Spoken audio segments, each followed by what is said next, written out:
I'm going to take this bad boy apart today. This needs to come off and this needs to get re-welded. So with the advice from you guys, I'm going to take it off and I'm going to try and find somewhere where I can get it welded. I ain't no mechanic, guys, but I kind of get by.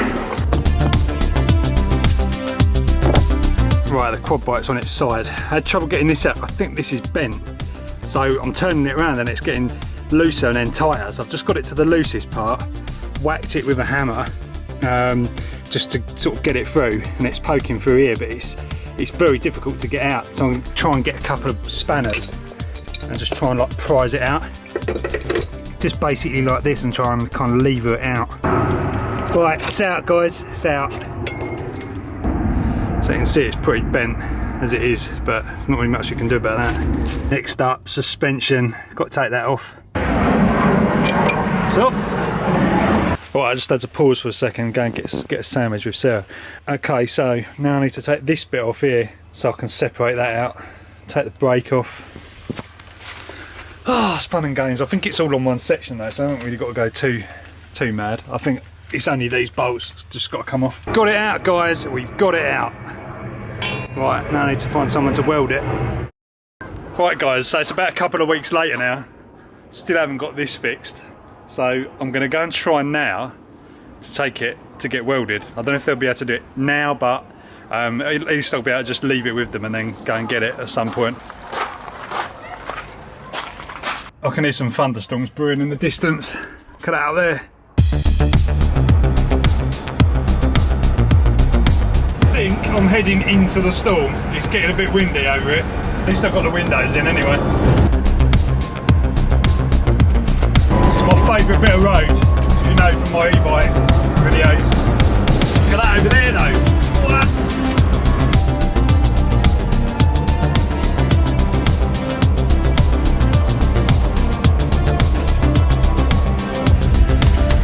Guys, looks like the rain has already hit here quite a bit. Oh, Twizzy underwater. Basically just dragging the battery through a blooming lake. The charger and everything else is actually right underneath the car. You can actually see it if you look underneath the car. So it's directly under the car. So right then that would have been underwater. Right, that's good. They can fix it. So I've left it with them. They can't do it right now, so they're just gonna buzz it on and then give us a call when it's done. So that's good. Be able to get the quad going again. Yeah. Back on the road again, doing a bit of a detour this way. Right guys, so you remember I was wondering what that thing was in the distance when I was on one of my e-bike rides.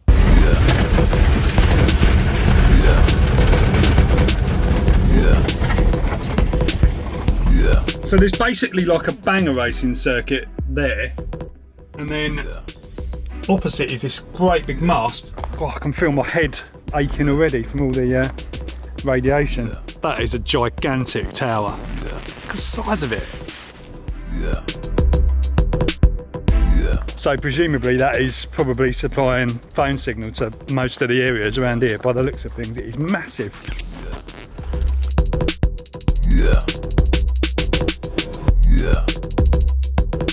Maybe this is why I can't get a phone signal. It's quite a long way away from my house, but it's an O2 one. Or O2 has it. But look, you can even see on there, if you can see this, right up there, you can see a 1-to-1 logo on there. How old is that? Sorry for geeking out over this stuff, guys. You can hear all the fans whirring of all the equipment in there as well. It's just some infrastructure in it. It really is. Twizzy's covered in mud. Funny what I was saying about it being an O2 mast. This is the only place anywhere around here I've got a full signal. Right next to the blooming phone mast. Won't be long till you're fixed. Apparently the part's ready to get now, so that's what I'm going to do. And as if by magic, we have the fixed rear suspension arm. He said the metal was pretty rubbish, which we kind of already knew, but he's basically done a job on there. I only just noticed that the other side looks a bit, I don't know if the other side's going to do the same. Should have really got them to do both. Better stick it back on then. Okay, so I didn't manage to get it sorted out, guys. It was a bit of a nightmare, to be honest. There's like a bar that runs through the whole like rear assembly, like where the arm actually connects onto the onto the rest of the frame, and the bar was slightly bent. I don't know, probably because of me being on it bouncing up and down, but basically it's slightly bent, and so I managed to get the bar in, and the actual rear swing arms kind of sitting nicely. So it's basically like a long threaded bolt, and it's got a nut that goes on the other end. And when I went to put the nut on the other end, it just wasn't biting to the thread. So I don't know what's happened. Like the inside of the actual bolt is almost like, looks like it's rounded off.